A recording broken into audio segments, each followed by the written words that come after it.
Winning last night, they're happy to break out with a win after losing 4 straight. Yeah. First pitch to him. Called strike from Escobar. Count is 0-1. The offense got busy for them. It came a little late last 4 innings, but it worked. Well, they got stifled early in the game, but these guys are such great hitters. They came through late and helped preserve this win. Oh, and he lays off the fastball. Good pitch, 1-1.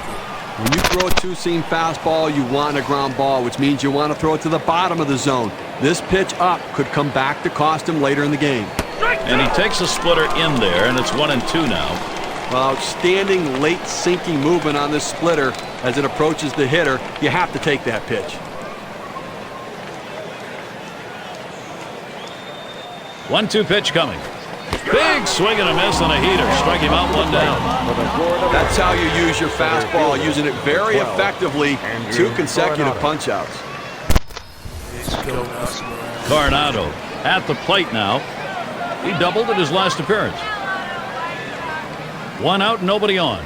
Coronado's another guy that has a great talent, and if he can lock in,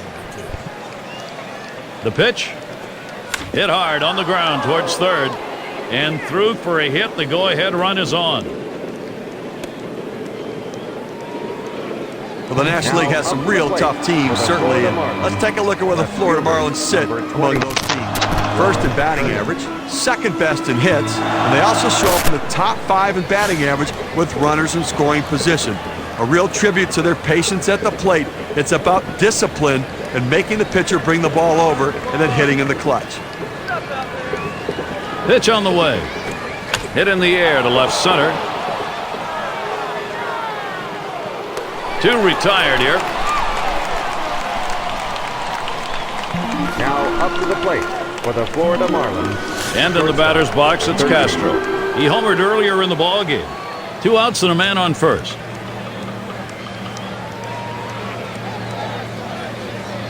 First pitch. Called strike from Escobar. Count is 0-1. Working ahead of the count in key situations is critical for a pitcher. That first pitch strike could go a long way to getting this guy out.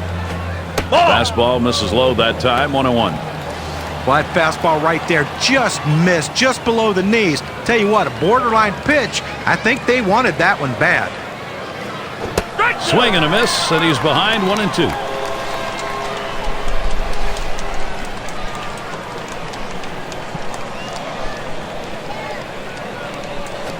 Swing and a miss, gets away. He's heading for first.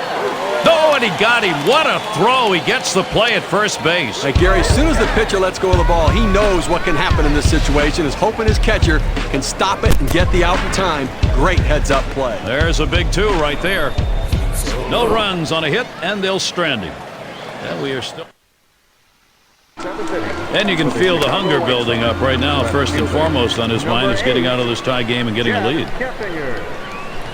we're in the late part of the game there, boys. There's no doubt about it. In the batter's box, it's Keppinger. He's hit .358 lifetime against the Marlins. He's on. First pitch, here it comes. Swings and grounds this one foul, wide of third.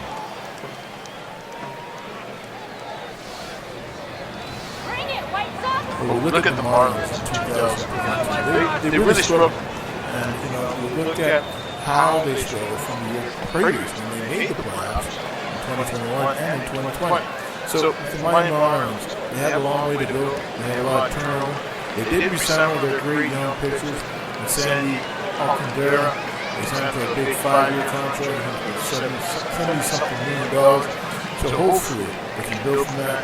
They did bring some veterans, Gene Segura, the former Philly, won the World Series, actually went to the World Series, didn't win it, went to the World Series before he was there for the last 3 years, left as a free agent, ended up with the Marlins. So he's going to be one of the guys that's got to turn around. Just Chisholm is one of their great young stars coming up, star in the leadership in the future. We'll see what happens with the Marlins in 2023. Mauer's setting up. Now here's a grounder towards the hole. And they'll record the out at first base. Good timing on that play. Well, he might not have been able to get him out of her plate, but a short run over the first, and he still retires his man. One out, nobody on. And here's the first one. Starts him out with a fastball for a strike. A swing and a fly ball to left center field. The catch is made.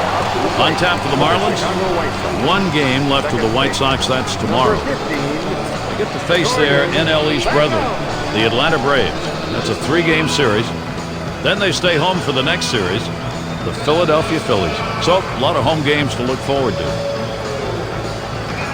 And Beckham's in the box. 2 outs, bases empty. That one goes all the way back to the screen. It's a ball. The 1-0 now to right center. This one into the gap, rolling towards the wall. The throw, and he is safe at second. Well, with 2 outs and you get a big double right here, the last thing you want to do is get stranded. You got a little momentum, you got the pitcher on the ropes. Let's see if they can take advantage. 2 outs and a runner on second. You know, if they can get a hit here, it would be good. If they look at the Marlins, they've always had trouble playing defense. Now, with the pitch clock, they're going to get the ball. And in settles in for the first pitch. Throws that curveball a little low, ball 1. The best curveballs are the ones that start in the strike zone, then fall out of the strike zone. He couldn't get him to fish for that one, though. Here's the 1-0. That one misses. It gets away from the catcher. So they can't make the play. But, Gary, to make the error right there, you just don't want to do that. It's just not good baseball. You know, for a catcher's perspective, you know, I played catcher for a little bit in my little career. Even when I played baseball, you have to have good vision, and sometimes the pitcher does throw the ball live, and that's what happened. So you have to be always alert, ready to go at the end of the game. Came with a cutter 2-0, but he missed it. 2-1. Lifetime 231 off Florida. Well, he's Brian Yates, you know, he had great years with the Detroit Tigers and went to the World Series in 2006. Here's the 2-1. Lined right at the second baseman. And in there, the White Sox will score. Now pitcher making a mistake right here, leaving it right over the heart of the plate. He squares it up, drives it, good contact at the plate, and driving a run. Most of those kind of pitches are going to get hit. That's an RBI knock. It's called manufacturing runs. And the most important thing for the White Sox is they got a big hit. It's going to be Przinsky. Steve, great determination by this offense. It looks like they may take charge of this ball game late. Well, they were given an opening, and they took it. And now they have a lead late in the game. Yeah, that's what it is. They got a lead late in the game. Foreign obese superstar A.J. Przinsky now looking with Fox. Hey, this is a guy that knows how to hit. Here's the first pitch. On the ground to second. Number 57. Throw over to second base. A force to retire the side. So they pick up a run on 2 hits and leave no one on. The White Sox leading now. They've got the momentum.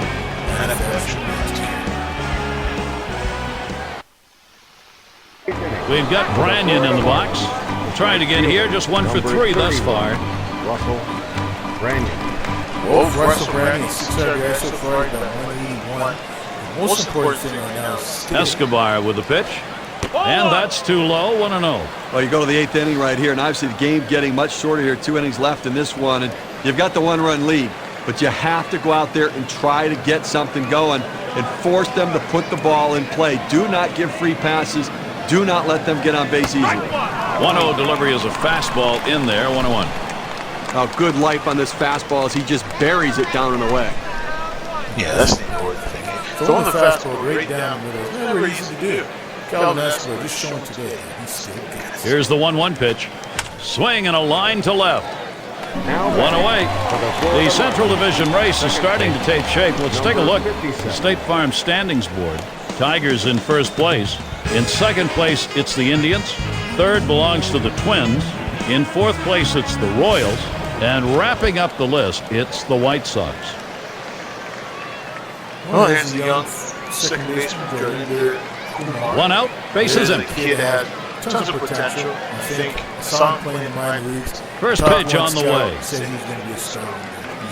It's strike one. Can't make contact on the fastball. One out right here in the 8th inning. Obviously a critical time of the game right now as we're getting short. Offensively, they need extra bases. They need a double. Get in scoring position. Get a triple here. Get yourself in a position where maybe a productive out scores a run. 0-1. Splitter in for a called strike. I don't think he's going to waste any time right now. He's just going to go right at him with that 0-2 pitch. That's what it is. You know, Splitter's one of the toughest pitches to hit. And just to see Kelvin Escobar pitch. He's had so many injury problems, but to see him pitch it. Here it comes. And he swings and misses at the splitter. 2 down. Gary threw a splitter on that one. Look at the movement. Joe Mauer. It's all location. It's all right there. Kelvin Escobar should. Well, he made that one look easy, huh? I mean, look at 3 pitches and a strikeout.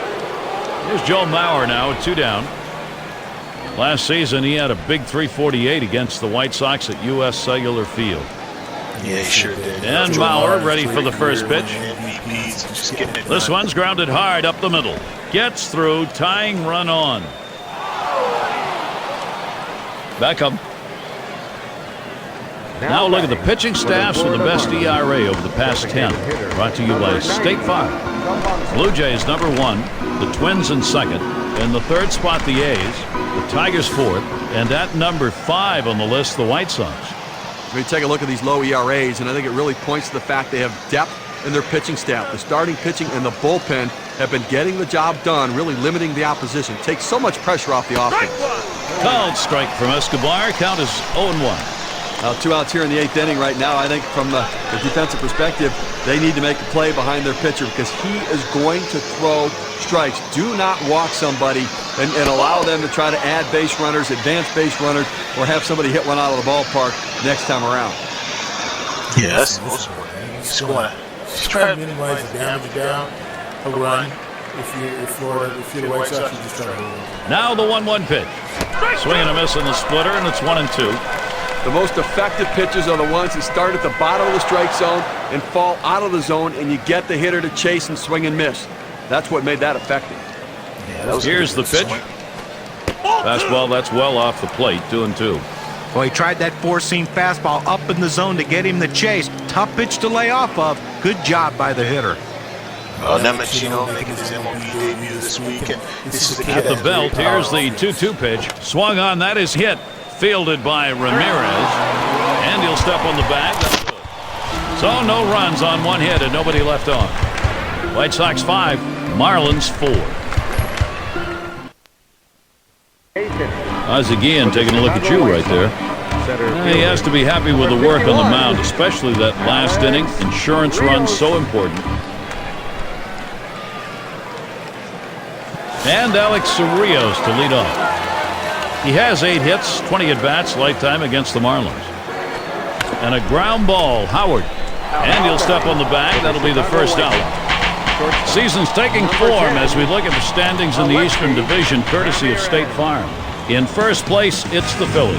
In second place, it's the Nationals. Third place, the Braves. Fourth place, the Mets. And the Marlins, they are in last place.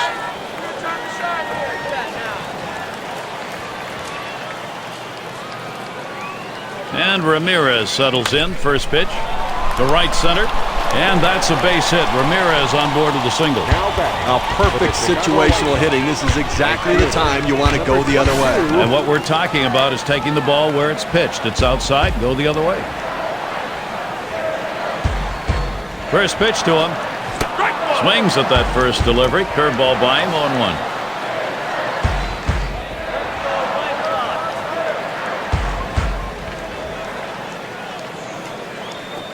Lined foul towards third.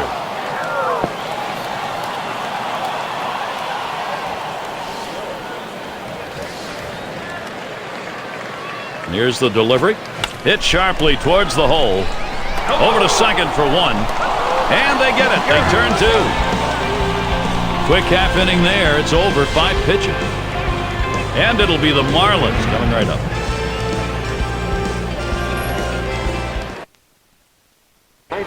This is where his experience comes in. It's so important. 1 run they need here.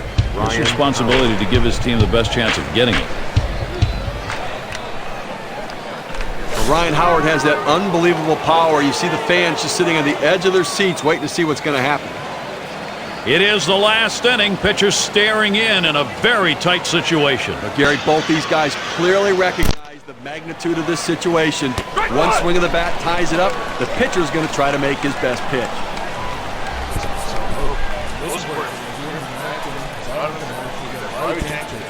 And for the White Sox, this is a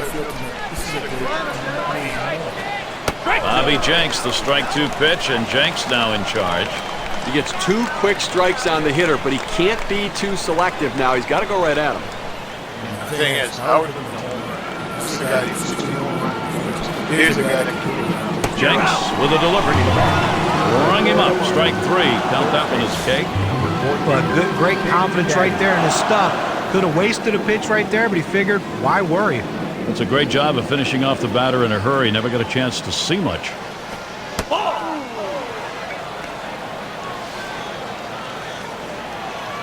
Well, here's young Devin Howard. Here's a kid that had power off foot and make a difference if he can get a hit. 1-0 pitch. Mama, big hack at that one, but a 1-1 count. 90-mile-an-hour slide. One of the toughest pitches to hit. And the most important thing is you have to really figure it out. It's not easy to hit. The 1-1 pitch. Good-looking fastball. Called the ball, though, 2-1. 95-mile-an-hour fastball. 90-mile-an-hour slide. And Bobby Jenks got it going today. He really is locked in. Here's the 2-1 pitch. He watches the fastball go by. Now it's 2-2. That's a good fastball right there. He blew that one right by him. That's the great thing. And the most important thing is he's got to lock in. Swing and a miss. Slider, 2 down. Well, the slider is his go-to pitch, and it's not surprising. You can see why. 2 strikeouts in a row on that hard-breaking, nasty slider. Base is empty with 2 That's outs. a great pitch, and you see why. And the first pitch.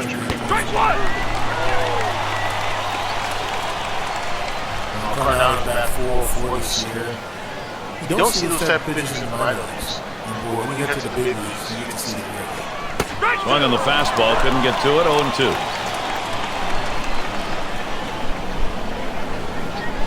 Hopefully in 2023 we see lots of great pitching. And Bobby Jenks. Swung on and missed, and this game's history.